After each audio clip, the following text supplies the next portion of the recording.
போதைப் பொருட்களற்ற சமூகத்தை உருவாக்க அடியெடுத்து வைப்போம். Be a part of the movement for a drug-free society. SNRN Marathon. Register now. குறைந்த விலை, நிறைந்த தரம். தங்கள் தேவைகள் அனைத்தும் ஒரே இடத்தில். ஜெயச்சந்திரன். ரெட் ஜெயன்ட் மூவிஸ் தயாரிப்பில் கிருத்திகா உதயநிதி இயக்கத்தில் ஜெயம் ரவி, நித்யா மேனன் நடிக்கும் காதலிக்க நேரம் இல்லை பொங்கல் முதல் திரையரங்குகளில். நக்கீரன் நேயர்களுக்கு வணக்கம். இன்று நம்முடன் கருத்துக்களை பகிர்ந்து கொள்ள இணைந்திருக்கிறார் அதிமுக ஒருங்கிணைப்பு குழுவின் புகழேந்தி அவர்கள். வணக்கம் சார். வணக்கம் ராஜவேலு. என்னுடைய இனிய பொங்கல் வாழ்த்துக்கள். பொங்கல் பொங்கும் போது நம்ம பேட்டியில 2 பேரும் உட்கார்ந்துருக்கோம். இதை பார்க்கின்ற நேயர்களுக்கும் எனது நெஞ்சார்ந்த வாழ்த்துக்களோடு பொங்கல் வாழ்த்துக்களையும் தமிழர் திருநாளாம் நமது பொங்கல் திருநாளில் வாழ்த்துக்களை தெரிவித்துக் கொள்கிறேன். பொங்கல் வாழ்த்துக்கள் சார். நீங்க ஏற்கனவே பேசும்போது சொல்லியிருக்கீங்க, பெரியார் தான் எனக்கு புகழேந்தியன் பேர் வச்சாரு, பெரியார் மடியில் அமர்ந்தவன் நான், திராவிட கழகத்தில் எங்கள் தந்தையார் எங்களுடைய உறவினர்களாக இருந்தாங்க, மொழி போராட்டத்தில் தான் எனது தந்தையார் இப்போ பங்கேற்று கைதெல்லாம் ஆகியிருக்கிறார், அவங்கள தொடர்ச்சியாக நானும் திராவிட இயக்கத்தில் பயணித்தேன், பெரியாருக்கு பற்றி நான் பேசியிருக்கிறேன் பல மேடைகளில், அப்படிலாம் நீங்கள் நிறையா சொல்லியிருக்கீங்க. இப்போ நாம் தமிழர் கட்சியின் தலைமை ஒருங்கிணைப்பாளர் சீமான் பெரியார் குறித்து சில கருத்துக்களை தெரிவித்து வருகிறார். சிலர் அதுக்கு எதிர்ப்பும் தெரிவிச்சுட்டு வராங்க.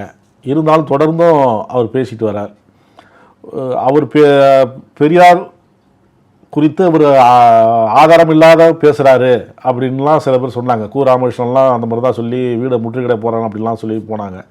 ஆனால் ஆதாரத்தை இவங்கள வச்சுக்கிட்டே என்னட்டு கேட்குறாங்க, நான் பேசுனதில் உறுதியாக இருக்கிறேன் அப்படிங்கிறார் சீமான். இது எப்படி பார்க்குறீங்க? பெண்ணுரிமைக்காக தந்தை பெரியார் போராடினார் நம்ம சொல்றோம். ஒருவன் ஒரே கொள்கையில நேர்கோட்டில் நிற்கிறோம்.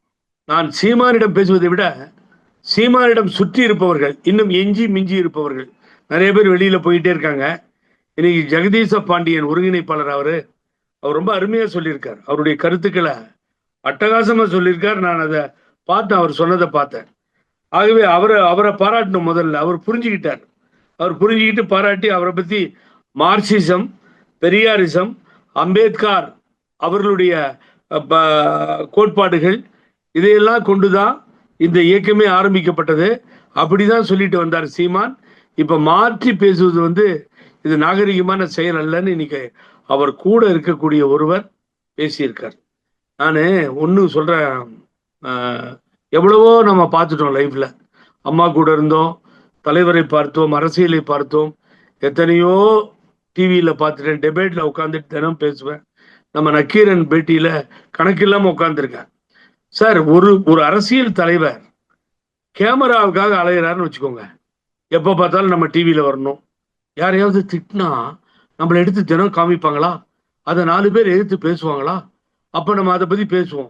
அப்ப யார் கிடைச்சா யாரை பேசினா அது பெருசா பூகம்பமா வெடிக்கும், யார் மடியில கை வச்சா அது சரியா இருக்கும் அப்படின்னு பெரியாரை தொடரார் அவர். நீங்க தந்தை பெரியாருடைய வளர்ச்சியும் அவர் செய்த சேவைகளும் புரியல. புரிஞ்ச மாதிரி நடிக்கிறான்னு தெரியாது. ஒரு காலத்துல பெரியாரை புகழ்ந்து பேசுற ஆள் தான் இவர். இன்னைக்கு பெரியாரை பத்தி தவறா பேசுறார். நான் இந்த கொள்கை ஊன்னு கத்தி இல்ல அது ஒத்துக்கிறாரு அவரு. ஒரு காலத்துல நான் பெரியாரை புகழ்ந்து பேசணும் தான் இல்லைன்னு சொல்லல, படிக்க படிக்க தெளிவு ஏற்பட்டு இருக்குங்கிறார். வள்ளலார், வைகுந்தர், சிதம்பரனார், மகாகவி பாரதி, என்ன இவங்களாம் எங்களுக்கு எதிரியா? தெரியாம கேட்கிறேன். இல்ல இவங்களாம் எங்களுடைய எதிரிகளா? தந்தை பெரியாருக்கு எதிரியா? சார், 2 துருவங்கள் சார். முதலமைச்சர் ராஜகோபாலாச்சாரியரும் தந்தை பெரியாரும். குலக்கல்வி திட்டத்தை கொண்டு வர வேண்டும் என்று துடித்தவர் ராஜகோபாலாச்சாரியார். அந்த ஒரே காரணத்திற்காக தூக்கி எறியப்பட்ட ராஜகோபாலாச்சாரியார் முதல்வரானவர் பெருந்தலைவர் காமராஜர். இது தமிழகத்தினுடைய வரலாறு. அதை ஆதரித்தவர் தந்தை பெரியார் அவர்கள் காமராஜரை பச்சை தமிழர் சொன்னார். குலக்கல்வி திட்டத்தை ஏற்றுக்கொள்ளவில்லை நாங்கள். தேசியம் தானே இவ்வளவு பண்ணிச்சு குலக்கல்வி திட்டம்னு. இன்னைக்கு என்ன தொழில் பண்ணிட்டு இருந்திருப்பாரு சீமானு எனக்கு தெரியல. அவங்க அப்பா தாத்தா பாட்டா என்ன தொழில் பண்ணாருன்னு நான் அந்த அளவுக்கு போய் ஆராய்ச்சி பண்றதுக்கே போறது இல்லை. சீமான் ஒண்ணு புரிஞ்சுக்கணும், முடி வெட்டுறவன் முடிதான் வெட்டணும், மலம் அல்றவன் மலம் தான் அல்லணும், செருப்பு தைக்கிறவன் செருப்பு தான் தைக்கணும், மாடு மேய்க்கிறவன் மாடுதான் மேய்க்கணும். இப்படிப்பட்டவைகள் தான் குலக்கல்வி. நீ 3 மணி நேரம் படிச்சா போதுன்னு சொன்னதுதான் ராஜகோபாலாச்சாரியார். மனிதனை மனிதனாக நடக்க செய்ய வேண்டும் என்று விரும்பி சுயமரியாதை வித்திட்டவர் தந்தை பெரியார் அவர்கள். இப்பதானே வைக்கம் விழா தமிழகத்தினுடைய முதல்வர் போயிட்டு வந்தாரு. அந்த வைக்கம் ஸ்டோரி தெரியுமா? முடியுமா யாரும் இல்லாவது? காந்தியடிகள் சொல்லி வைக்கத்துக்கு போக சொல்லி தந்தை பெரியார் போய் 2-3 ஃபர்லாங் சுத்தி வந்துதான் குடிக்கிறதுக்கு தண்ணி, இல்லாட்டினா குடிக்கிறதுக்கு தண்ணி இல்லை வைக்கத்துல. கேரளாவில் அனுமதிக்கல. இவன் சொல்ற சட்டையெல்லாம் கழட்டிட்டு நிக்கணும், சட்டை போட முடியாது.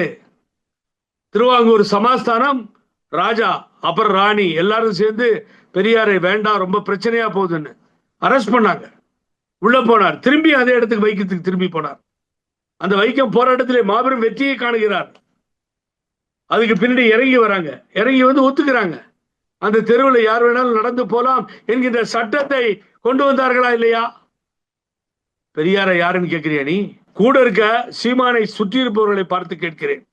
நான் சொன்ன வைக்கம் இன்சிடென்ட் எடுத்துக்கோங்க நீங்க. அதுக்கு பின்னாடி தந்தை பெரியார் என்பவர் பெண்ணுரிமை மாத்திரம் அல்ல, முதல்ல ஒண்ணு ஞாபகம் வச்சுக்கோ, தேர்தலில் நிற்கவில்லை தந்தை பெரியார். தேர்தலில் நிக்கிறவங்க எங்கிட்ட வேணான்ட்டாரு. தேர்தலில் நிற்பது மூலியமா தான் நமக்கு பதவி வேணும், பணம் வேணும், சுகம் வேணும், காசு வேணும். பெரியாரை பத்தி பேச வேண்டிய அவசியம். முதல்வர் நல்லா பதில் சொன்னார்.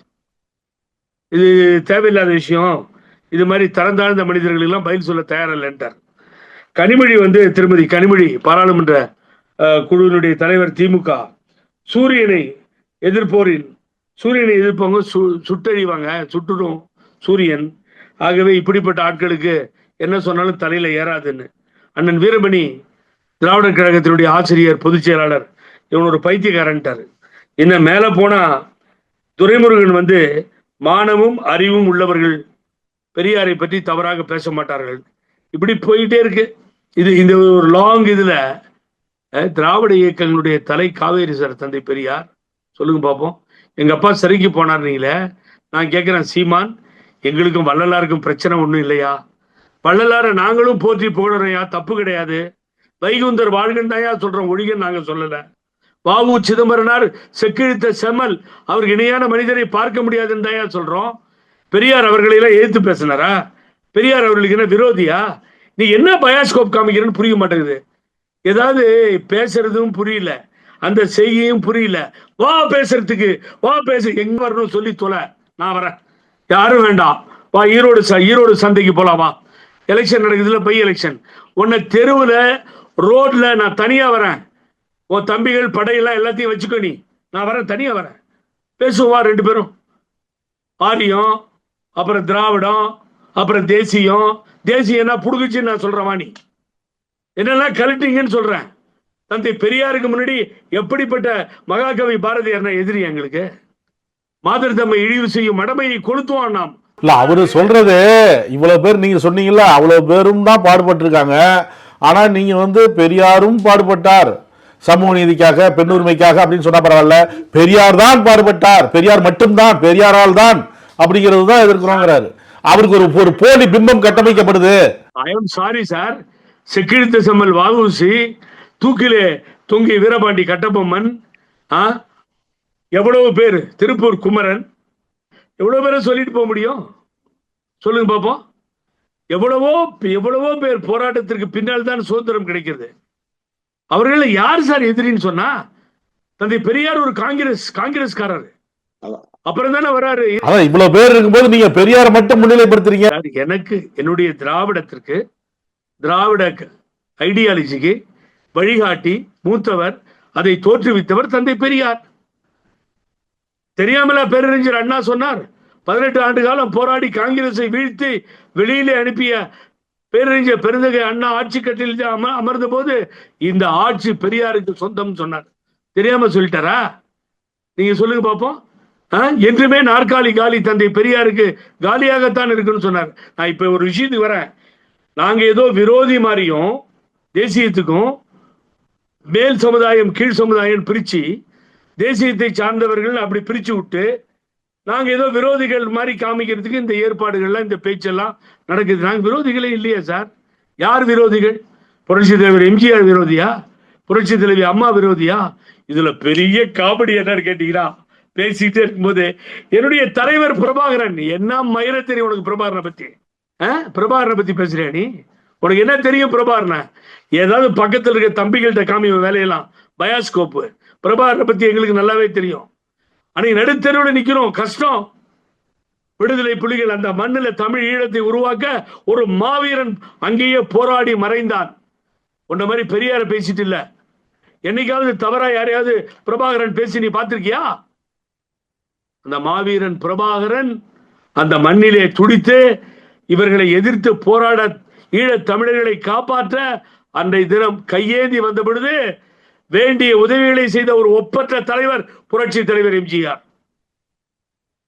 உடவந்த பாலசிங்கம் ஆடி போயிட்டார். ஏதோ ஒரு பணம் கொடுத்து உதவார்னு வந்தோம். இவ்வளவு ஒரு அமௌண்ட் எங்களால் வச்சுக்க முடியாத ஒரு அமௌண்ட்டை கொடுத்து எங்களை போரிடுங்கன்னு சொல்லி சொன்னார். நாங்க மறக்க மாட்டோம். எங்களை பொறுத்தவரை தெய்வம் எம்ஜிஆர் என்றாரு. அண்ணா திராவிடன், தந்தை பெரியார் திராவிடன், கரெக்ட். எம்ஜிஆர் திராவிடன். ஏன் உன் மாமா காளிமுத்து இருக்காரு, எங்க அண்ணன், என் வீட்டுக்கு வா, பெரிய படம் இருக்கும் காளிமுத்து அண்ணன் படம். என் சின்ன பையனை கையில் எடுத்து வச்சிருப்பாரு. அவருடைய சொற்கள் எல்லாம் ஏவுகணைகள் மாதிரி வரும். இலக்கிய செல்வம் அது. அப்படிப்பட்ட காளிமுத்து அண்ணன் வணங்கி போற்றி புகழ்ந்தவர் பெரியார் அவர்கள். என்ன வள்ளலார் நீ பார்த்துட்டு நீ வள்ளலார் நீ? நாங்க பார்க்காத வள்ளலார். நாங்க என்ன வள்ளலார் வேணான்னு சொன்னோமா? என்ன என்ன நியாயம்? இங்கோ மறைந்தார் எம் பகைவர் இங்குள்ள எதிரிகள் ஒன்றாதல் கண்டு அப்படின்னார் பாரதிதாசன். எல்லோரையும் தான் வரவேற்கிறோம் சார். இது எதுக்கு இந்த பிரிவினை? ஏன் இதை பண்ற நீ? இது எதுக்கு பெரியாரையும் அவரை சார்ந்தவர்களையும் திட்டி என்ன பண்ண போறீங்க? சொல்லுப்பா பண்ணி. நான் ஒரே ஒரு கேள்வி கேட்கிறேன் சீமான், நீயும் நானும் எதிராக உட்காந்து பேச நான் தயார்னு சொல்லிட்டேன். உட்காந்து பேசுவோம், நேர்லையும் பேசுவோம், இல்ல ஸ்கைப்ல போய் பேசுவோம், எதுல வேணாலும் பேசுவோம். உன்னோட பேசுறதுக்கு நான் தயார். அப்ப தெரிஞ்சிடும் பெரியாரை வந்து நீங்க பெரியார் தான் அப்படின்னு சொல்றீங்க. பொது தேர்தலில் பெரியார் பேசின பேச்சு, அவருடைய தத்துவங்கள் சித்தாந்தங்களை சொல்லி ஓட்டு கேட்டு ஓட்டு வாங்க முடியுமா அப்படின்னு கேட்கிறார். அவருக்கு சொல்லுங்க, பெரியார் ராமரை செருப்பால் அடித்தார் ஒரு இன்சிடென்ட். அது நடக்கல சார், உண்மையை சொல்றேன் நான். அன்னைக்கு நடந்ததே வேற. தெருவில் போன ஊர்வலத்துல கலாட்டா ஆயிடுச்சு. பெரியார் அடிச்ச மாதிரி ஒரு ஒரு ஒரு ஒரு ஒரு ஒரு போட்டோவை எனக்கு காட்ட சொல்லுங்க. அது ஒரு பொய்யான வதந்தி. அது போகும்போது ஊர்வலத்துல பெரிய தகராறு ஆயிடுச்சு. எங்க ஃபாதர்ல இருந்து எவ்வளவோ திராவிட கழகத்தினுடைய மூத்த தலைவர்கள் இருந்த இடம் அது. ஆகவே அது கதையே வேற. அதை மாத்தி விட்டாங்க. ரைட்டு, மாத்தி விட்டு இருக்கட்டும், அது நடந்து போச்சு வந்ததுனால. ஆனா அதுக்கு பின்னாடி நீங்க நல்லா கவனிங்க. தேர்தல் வருது, திராவிட முன்னேற்ற கழகம் எதிர்கொள்ள வேண்டிய தேர்தல். தந்தை பெரியார் பிரச்சாரத்துக்கு வந்துட்டா திமுக தோத்து போயிடும் அப்படின்னு சொல்லி ஒரு பெரிய ஒப்பீனியன், கருத்துக்கள் நிலவுது. யாருமே கூப்பிட தயாராகல. தேர்தலில் தோத்துருமோன்னு ஒரு பயம். உண்மையை சொல்றேன் நான், என்ன நடந்தது. ஆனால் பனமரத்துப்பட்டு ராஜாராமண்ணன் அவர்கள் கவலையப்படல. சேலத்துல நிக்கிறார். அப்போ தந்தை பெரியார் தான் வந்து பிரச்சாரம் செய்ய வேண்டும், அதனால் நான் தோற்று போனாலும் பரவாயில்லைன்னு ஒரு முடிவுக்கு வந்து தந்தை பெரியார் ஐயா அவர்களை அழைத்து அங்கே செல்கிறார். அவர் போய் பிரச்சாரம் பண்றார்.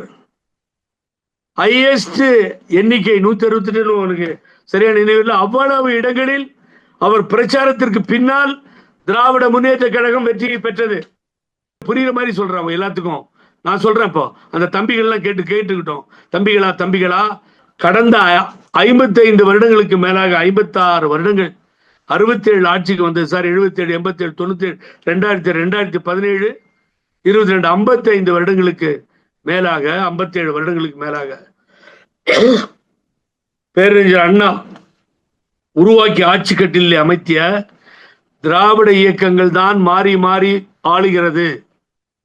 பேரறிஞர் அண்ணா, கலைஞர் கருணாநிதி, புரட்சி தலைவர் எம்ஜிஆர், நாங்கள் தினமும் போற்றி வணங்குகின்ற புரட்சி தலைவி அம்மா, பின்னால் இப்பொழுது நாவலர், நடமாடும் பல்கலைக்கழகமாக தம்பி வா தலைமையேற்க வா என்று அழைத்தாரே பேரறிஞர் அண்ணா, அவர் இடையிலே முதல்வராக இருந்தார். திருமதி ஜானகி அம்மையார் இருந்தார்கள். சொல்லுங்க, இவ்வளவு பேரும் காங்கிரஸ் போன பின்னால், காங்கிரஸ் வீழ்ந்த பின்னால், இத்தனை பேரும் இப்பொழுது நாங்கள் போற்றுகின்ற தமிழகத்தினுடைய முதல்வர், எல்லோருக்கும் முதல்வர் என்று சொல்லக்கூடிய அருமைக்குரிய அன்பு சகோதரர் மு க ஸ்டாலின். நான் நல்லா கவனிங்க. என்னன்னு கேட்டீங்கன்னா, தேசியம் தேசியம் அப்படின்லாம் உளறிய அதையெல்லாம் நின்று இருந்துச்சுன்னா கோயிலுக்கு போறவங்க ஓட்டு போட்டு வச்சுட்டு இருக்கோம். தெய்வங்கள்னு சொல்றவங்க, தேசியன்னு சொல்றவங்க வாக்குகள் அளித்து தான் ஜெயிக்கிறோம் நாங்க. திராவிட ஐடியாலஜி உள்ளவங்க மாத்திரம் ஓட்டுகளை போடல. ஒட்டுமொத்த தமிழகமும் வாக்குகளை அளித்துதான் திராவிட இயக்கம் இங்கே இப்பொழுது நின்று கொண்டிருக்கிறது ஆட்சியில். அண்ணன் வைகோ மறுமலர்ச்சி திராவிட முன்னேற்ற கழகம், தந்தை பெரியார் தான் அவருடைய தலைவர். தேமுதிக தந்தை பெரியார் தான் கேப்டன் விஜயகாந்துக்கு தலைவர். திராவிட முன்னேற்ற கழகம் அதுதான் தந்தை பெரியாரை கொண்டாடுகிறது. தந்தை பெரியாருக்கு மாவட்டம் தோறும் விழா எடுத்தவர் புரட்சி தலைவர் எம்ஜிஆர் அவர்கள். ஒரு பெரியார் உருவாகாமல் இருந்திருந்தால் 20ஆம் நூற்றாண்டில் நாம் இருந்திருக்க முடியாது, 19ஆம் நூற்றாண்டில் தான் நாம் இருந்திருக்க முடியும் சொன்னவர் புரட்சி தலைவி அம்மா அவர்கள். அண்ணா யூனிவர்சிட்டியில் நடந்த போராட்டம் வீறு கொண்டு எழுந்திருக்கிறது என்று சொன்னால் காரணம் தந்தை பெரியார். பெண்ணுரிமை, ஒருத்தன் என்ன 6 தடவை என்னை அபாஷன் பண்ணி தெருவில் விட்டுட்டான், ஐயோ என்னை காப்பாத்துறதுக்கு ஆள் இல்லை, உடம்பு சரியில்லை, இப்படி அசிங்கப்படுத்திட்டான், கற்பழிச்சிட்டான்னு ஒரு பெண் கதறி குரல் கொடுக்கிறாரு தைரியமான்னு சொல்லி சொன்னா அது அயோக்கியனுக்கு எதிரா. அதுதான் பெண்ணுரிமை, பெரியார் கண்ட பெண்ணுரிமை.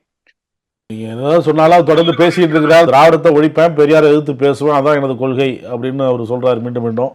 இல்ல சார், நீங்க இது வேணும்னு பிரச்சனையை கிளறது சார். இங்க யாரும் தேசியமோ, இங்க யாரும் சார் ஓப்பனாவே பேசுறேன் சார், பிராமணர்களுக்கு எதிரானவர்கள் நாங்கள் அல்ல சார். ஒன்றே குலம் ஒருவனே தேவன் என்று பேரறிஞ்ச பெருந்தகை அண்ணா சொன்னார் சார். எத்தனை பிராமின் என்னுடைய சகோதரர்களாக இருக்கிறார்கள், எத்தனை பேர் அவர்கள் பெரியாரை ஒப்புக்கொள்ளக்கூடிய நிலையில் இருப்பவர்கள் எல்லாம் எவ்வளவு பேர் இருக்காங்க சொல்லுங்க சார், பார்ப்போம். ஏன் சார், இந்த எஸ்.வி. சேகர், எனது அன்பு நண்பர் எஸ்.வி. சேகர் ஆகட்டும், அம்மா சொல்லி மயிலாப்பூர்ல நின்று ஜெயிச்சாங்க. திராவிட கட்சியில தான் அவர் ஜெயிச்சு வந்தாரு. அவர் இல்லைன்னு சொல்றாரா? மைத்திரேயன் இல்லையா? எவ்வளவு பேரை பார்த்துட்டோம் நம்ம சார். எப்பொழுது நாங்கள் ஒதுக்கி வைத்திருக்கிறோம். அவர்கள் வேணா இவனா ஏதோ உளறி அவங்கள ஒதுக்கு இவங்களை ஒதுக்கு, ஏன் பெரியார சொல்றீங்க? டேய், எனக்கு பிடிச்சது பெரியார், நான் சொல்லிக்கிறேன். உனக்கு பிடிக்கலன்னா வேற யாராவது சொல்லிட்டு போ. உனக்கு சொல்லிக்கிறதுக்கு ஒரு லீடர் கிடையாது. பிரபாகரனை சொல்லி கதையெல்லாம் சொல்லாத தயவு செஞ்சு. பிரபாகரனுக்கு உனக்கு சம்பந்தம் இல்லை. நீ வளர்றதுக்கும் நீ முழகிறதுக்கும் ஒரு மாவீரன் பிரபாகரனை சொல்லிட்டு இருக்க, அது எடுபடா தம்பி. பிரபாகருடைய வரலாறு தெரிந்தவர்கள் அண்ணன் நெடுமாறனை கேளு தெரியும், அண்ணன் வை கோபால்சாமியை கேளு தெரியும். இன்னும் வரலாறுனா இப்ப சத்யராஜ் கூட எதிர்த்திருக்காரு, அவரு கூட வரலாறு தெரியும். கலைஞரை கேளு, இல்ல இப்ப மு.க. ஸ்டாலினை கேளு. இது எங்க எதிர்கட்சியா இருந்தாலும் நான் சொல்றேன், நியாயம் இல்லைல்ல சார். இது மாதிரி அசிங்கப்படுத்திக்கிட்டு பேசிக்கிட்டு இன்னும் இது போன்ற அசிங்கமாக பேசுபவர்களை உதைக்காமல் சுதந்திரமாக விட்டிருக்கிறார்கள் என்று சொன்னால் அதுதான் தந்தை பெரியார். அவர் கொடுத்த உரிமை, பேச்சுரிமை அவர் கொடுத்தது சார். 65 உலகத்துல எந்த நாடு இல்லை சீமான், எந்த உலகத்துல எந்த நாடு இல்லை. யாமறிந்த மொழிகளிலே தமிழ் மொழி போல் இனிதாவது எங்கும் காணோம்னா பாரதி 39 வயசுல எல்லா மொழியும் அலட்சி ஆராய்ந்து அந்த தமிழர் என்ற ஒரு குணம் உண்டு, தனியே அதற்கு ஒரு தமிழ் என்ற இனம் உண்டு, தனியே அதற்கு ஒரு குணம் உண்டுன்னா என்ன இது மாதிரி பேசி ரகட பண்ணிட்டு அந்த தமிழர்கள் சார், வீர தமிழர்கள். இது ஒரு பக்கம் இருக்கட்டும். இன்னொரு செய்தி பரபரப்பானது ஈரோடு கிழக்கு சட்டமன்ற தொகுதி இடைத்தேர்தல். இதில் அதிமுக தேர்தலை புறக்கணிக்குது. அது ஆளுங்கட்சியை குறை சொல்லுது, தேர்தல் நேர்மையாக நடக்காது அப்படின்னு. தேமுதிகவும் புறக்கணிக்குது, இன்னைக்கு பாஜகவும் புறக்கணிக்குது. ரொம்ப நியாயமா, ரொம்ப நேர்மையான விஷயமா கேட்கிற அன்பு சகோதரரை, இந்தியா பூரா தேர்தல் பை எலெக்ஷன் நடந்துச்சு. எந்த ஸ்டேட்லயாவது உங்களுடைய தலைவர், நாட்டினுடைய மதிப்பிற்குரிய பாரத பிரதமர் எங்கேயாவது புறக்கணிச்சிருக்காரா தேர்தலை? கர்நாடகாவில் காங்கிரஸ் கட்சி ஆட்சியில் இருக்கு, இங்க கூட தான் தேர்தல் நடந்தது. நிறைய இடத்துல எம்பி சீட்டை ஜெயிச்சது பிஜேபி. ஏன் இங்க காங்கிரஸ் இருக்குன்னு சொல்லி இப்போ தேர்தலை புறக்கணிச்சிருது தானே? தேர்தலில் பல இடங்கள்ல பிஜேபி பை எலெக்ஷன்ல தோத்துருச்சு, தேர்தலை புறக்கணிச்சிட்டாங்களா சார்? வலிமையா இருக்கு திராவிட முன்னேற்ற கழகம். இப்ப ரொம்ப பிடிச்சிருக்கு சீமானுக்கு எடப்பாடி பழனிசாமிய. எனக்கு என்ன காரணம்னு தெரியாது. பொதுச் செயலாளரா புடிக்கு, யார் பொதுச் செயலாளர்? கோர்ட்ல நிக்குது பாதியில. நீ சொல்லிக்கிற மாதிரிதான். என்ன ஒருங்கிணைப்பாளர் சார்? தலைமை ஒருங்கிணைப்பாளர், தலைமை இல்லாத ஒருங்கிணைப்பாளர்னு. அப்ப அவர் நிக்க மாட்டேன் சார். ஒரு டெமோக்ரஸியில் ஒரு கட்சி இன்னொரு கட்சியை ஏத்து நிக்கணும். விக்கிரவாண்டியை புறக்கணிக்கிறது, எல்லா நாடாளுமன்றத்திலையும் 0 ஆகிறது, ஆட்சி இழந்துடுறது. அதுக்கு பின்னாடி இப்ப ஈரோடுல 2வது தடவையா வர எலெக்ஷன்ல ஒரு தடவை நின்ன. நாங்க ஆளுங்கட்சியா இருக்கும்போது இடைத்தேர்தல் நடந்தது 22 தொகுதிக்கு. அப்ப திராவிட முன்னேற்ற கழகம் சில தொகுதியில வென்றுச்சு. அப்ப தேர்தல் நேர்மையா நடைபெற்றது. இப்ப தேர்தல் நேர்மையா நடைபெறாது, அதனால புறக்கணிக்கிறோம் அப்படிங்கிறாங்க. அநியாயமா பேசுறது பாக்குறவங்களுக்கு என்ன தோணும்னா ஸ்டாலினுக்கு சப்போர்ட் பண்றாருன்னு தோணும். ரொம்ப தப்பு. என்னுடைய ஒரு மூத்த வழக்கறிஞர் பெங்களூர்ல இருந்து போன் பண்ணி எனக்கு ரொம்ப வேண்டியவர் ஷேக் முகமதுன்னு, ரொம்ப மூத்த வழக்கறிஞர் பேசினார் என்கிட்ட. என் தேர்தலை புறக்கணிக்கிறது என்ன சார் டெமோக்ரஸி, ஏன் உங்க கட்சியில தேர்தலில் நிக்க வேண்டியதுன்னு. அவருக்கு இந்த ஸ்பிரிட்லாம் தெரியாது. நான் சொன்னேன் இங்க ஒரு துரோகி இருக்கான் பக்கத்துல, அவனால பிரச்சனை சார் அப்படின்னு அவர்கிட்ட நான் எக்ஸ்பிளைன் பண்ணேன் இன்னைக்கு காலையில. ஆகவே தேர்தலை 10,000 ஓட்டு வாங்க சார், 20,000 ஓட்டு வாங்க. அராஜகம் பண்ணிட்டாங்க, வாங்க முடியலன்னு சொல்லுங்க.